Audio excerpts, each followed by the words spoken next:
Assalamu alaikum and good evening. This is Witness and I'm your host, Quatrina Hossain. Remember a guy called Raymond Davis who kind of made the headlines a few months ago? Well, he's in the news again. But funnily enough, it has nothing to do with Pakistan. However, Mr. Raymond Davis, the infamous Mr. Raymond Davis, who managed to kill 2 people in Pakistan and caused the death of a 3rd Pakistani in Lahore, and who managed to leave the country because he had diplomatic immunity or whatever, managed to be in the headlines again because this time around he beat up a 50-year-old man in a parking lot in Denver, Colorado. Now, of course, the interesting point about all this is that Mr. Davis was supposed to have been arrested and prosecuted for what he did in Pakistan. That's what US Senator John Kerry had promised this nation. But I guess that didn't happen. Nobody in Pakistan seems to have checked either. But Mr. Davis was arrested by the Douglas County Sheriff Deputies on misdemeanor charges of 3rd-degree assault and disorderly conduct after he beat up a 50-year-old man over a parking space. Well, just goes to prove that he wasn't all that diplomatic, I guess. But on to our real subject for today, which of course is the relationship between Pakistan and the United States, and now Afghanistan jumping into the fray. What more can I say than I remain amused again, because it seems that anything we say or do has little or no effect on people who make policy. However, the Pakistan government did get together and call an all-parties conference on Thursday, which resulted in a parliamentary committee meeting today, and they came up with some interesting points. Of course, nothing that we would not have expected, but they said American threats are unacceptable, the US allegations are without evidence, and there will be no compromise on Pakistan's security. Well, to discuss what Pakistan should be doing, allow me to introduce a very formidable panel here in the studio today. My first guest, Mr. Shah Mehmoood Qureshi. He's an MNA from the Pakistan People's Party, but of course he's a former Federal Minister for Foreign Affairs and the architect of Pakistan and the United States strategic dialogue. My second guest today, Dr. Maleeha Lodhi. She's Pakistan's former ambassador to the United States as well as an analyst. And my third guest today is Air Vice Marshal retired Shahzad Chaudhary, who is also a former ambassador and a defense analyst. Thank you all for joining me on today's program. The reason why I smirk and I smile now when it comes to talking about Pak-US relationships is that I've stopped understanding anything that's happening. Mr. Mullen, Admiral retired Mullen, goes ahead and accuses Pakistan's ISI of supporting the Haqqani network, calling it a veritable arm of the ISI. And then President Obama sort of tiptoes backwards and says, well, you know, we're not too certain about that evidence that's linking the Haqqani network. What should we make of this as a nation? I think there's a lot of confusion. There's a lot of confusion within the US on how to go about achieving their objectives in Afghanistan. We have seen differences between Pentagon and the State Department. There were different views when the review was undertaken by the Obama administration, and finally they sort of put it together. But now it seems they've panicked. They've panicked because elections are around the corner. Opinion polls, you know, the administration is not looking very good in the opinion polls because of, you know, the handling of the Afghan situation and the economic situation within the US, you know, deficit, unemployment, all that. So they've panicked, and they are looking for scapegoats. So Pakistan, you know, is one country that they turn to and say, listen, we could have achieved all that we had said. It's lack of cooperation from your side that has not enabled us to achieve what we could have achieved if you had cooperated. Now, I'm not saying that Pakistan couldn't, you know, Pakistan could have done different things differently, but there is an acknowledgement. There was an acknowledgement before, you know, this verbal attack on Pakistan, that we had, you know, cooperated, and we had done a number of things to improve our relations and to bridge the trust deficit. Unfortunately, it seems that we have been unable to do so. The trust deficit is very much there. Well, the trust deficit kind of, Dr. Lodhi, let me come to you on this. To follow up on this, the trust deficit between America and Pakistan was badly shaken, if not irrevocably fractured on May 2nd, when the Osama bin Laden incident happened. Quatrina, you're absolutely right. This was the third crisis in what has been a roller coaster year for the relationship. The relationship, once described as strategic, seems to have slipped from even being transactional to being coercive. That's the Pakistani perspective. But I think we need to see why Admiral Mullen said what he did, and then the spate of statements that you rightly identified, Washington trying to walk back from the crisis. So I think as we speak today, the crisis we saw peaked last week. It was diffused by a series of diplomatic efforts on both sides, and America began to tone down and distance itself from the rhetoric and the formulation that Admiral Mullen used. Dr. Lodhi, I have to ask you this very critical question. Admiral Mullen made those remarks to the Senate Armed Services Committee. It's part of the record. I think the question that has been asked is, was this good cop, bad cop, or was this confused cop? And I think the answer to that is that an effort was made to mount renewed pressure on Pakistan, because I think even though the latest crisis, which was the third crisis in this year, has been diffused, the problems remain unresolved between the two countries. And to my mind, the heart of the crisis this time was the divergence between Pakistan and the United States on the appropriate strategy for Afghanistan.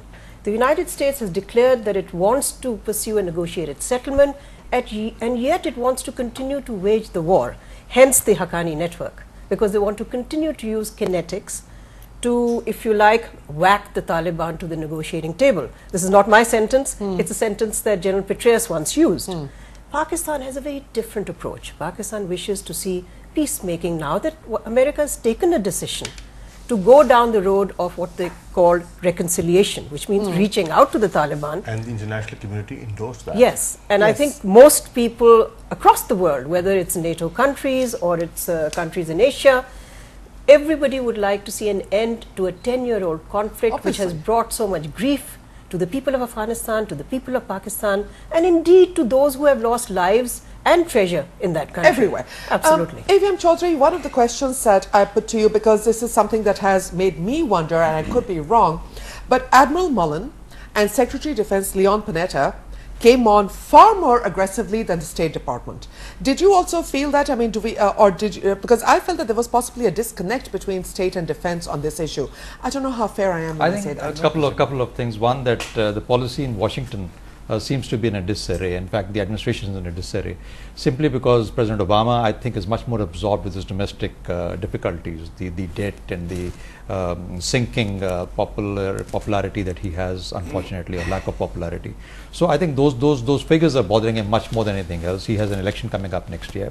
With his eyes off the game in Afghanistan, there have been all these other groups or other sort of interest areas that have sprung up, the CIA, the Pentagon.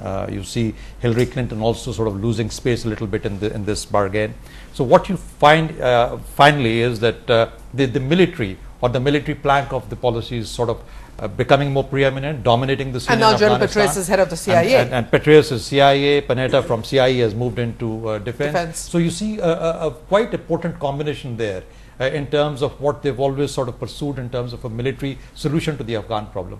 And that's the impact that we in Pakistan feel, unfortunately. It's been said for a long time that the political plank is the only plank. After having tried for 10 years and not having actually won their way through with the military, on that side of the border, and similarly on this side of the border, I might say, I think it's time to reflect back and say, have we been following the wrong strategy? I think we've been following the wrong strategy. Now, whenever you want to apply the military instrument, it should be with a short burst, it should be with full focus, with intensity, with a known purpose and objective. You do that and then create space for the political plank. Now, that space, unfortunately, has been dithered, has been frittered, hasn't actually never been used effectively, and that space was perhaps never created by the military on both sides. And that's been the low point of this entire thing, and that is what makes this Afghan war actually a war which is going to be looked at by history as actually a major failure and a blunder. I think it was something. Mr. Qureshi and Dr. Amazing. I see that. Even the policy of using force to bring the Taliban to the negotiating table, in my view, did not work, because the military surge that was being talked about and the additional troops that were sent into Afghanistan were not able to achieve the results that they were supposed to. And now, people are recognizing the fact that the surge wasn't that successful. But also AVM Chaudhary's argument here that we've also failed in that respect, that we also left a vacuum. We have just gone along, I feel, we've just tagged along on America's coattails and let them define the war and how it's going to be prosecuted, and we've done little on our own side. Well, we've tried to sort of evolve a strategy that we've been calling the 3D strategy, which is, dialogue, which again came up today, dialogue and sort of deterrence and development. In my view, we've been somewhat more successful on our side as compared to across the border. We've flushed the areas. We were able to hold better, as compared to, in Afghanistan. Compared to the disaster that they have in Kunar and other places. In Afghanistan, they've been coming in, cleaning the area, moving out, and as soon as they move out, the Taliban walk in. Absolutely. And there is no control. So comparatively speaking, I'm not saying we've done everything perfectly well, but our operation, the law enforcement operation, has been far more successful than theirs. I think an important issue now that both sides, or in fact in this particular case, this was a completely unprovoked verbal assault on Pakistan, but now that Washington has walked back on this verbal assault, I think the issue for the future is, can Pakistan and the United States align their objectives to ensure that there is a common objective, which is to get to a political negotiated settlement in Afghanistan? Can the two countries manage to go down that path and do this, especially at a time when Kabul's relations with Islamabad seem to have taken another nosedive? As we know, President Karzai has made accusations. I think this is the voice of frustration. It's also a voice which is desperate. He's sensing he may be bypassed. Something terrible has also happened in Afghanistan. I think the assassination of Burhanuddin Rabbani is a huge setback. And they're accusing Pakistan of Pakistani. It is a setback for Pakistan, because he, above all, amongst the Northern Alliance leaders, was a friend of Pakistan, relative to the others. Right. And it's a setback because he was the chairman of the Peace Commission. So clearly those spoilers who want to undermine what is called the reconciliation track are going to be active. And I think in this whole game, the challenge is going to be whether the three parties, which are the core parties, Pakistan, Afghanistan, and the United States, whether they can avoid the kind of accusations that we've seen coming first from Washington and then from Kabul, to ensure that they focus on this common objective. Because I think we're losing time. We're losing time. We're running out of time completely. Can I just add? Please. You see, Pakistan was supportive of Professor Burhanuddin Rabbani. We liked him. We were of the opinion that he made sense. We invited him to Pakistan. We had very good meetings with him, and he was a very balanced person.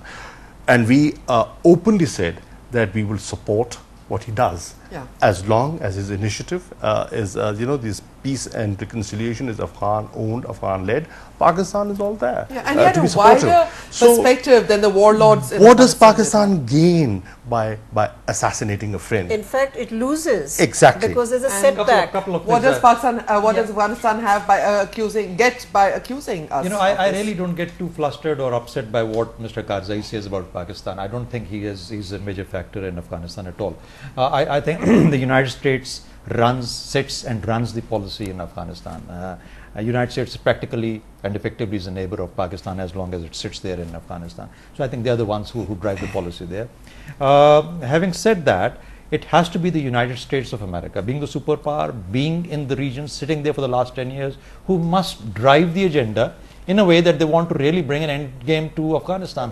How do they really? If I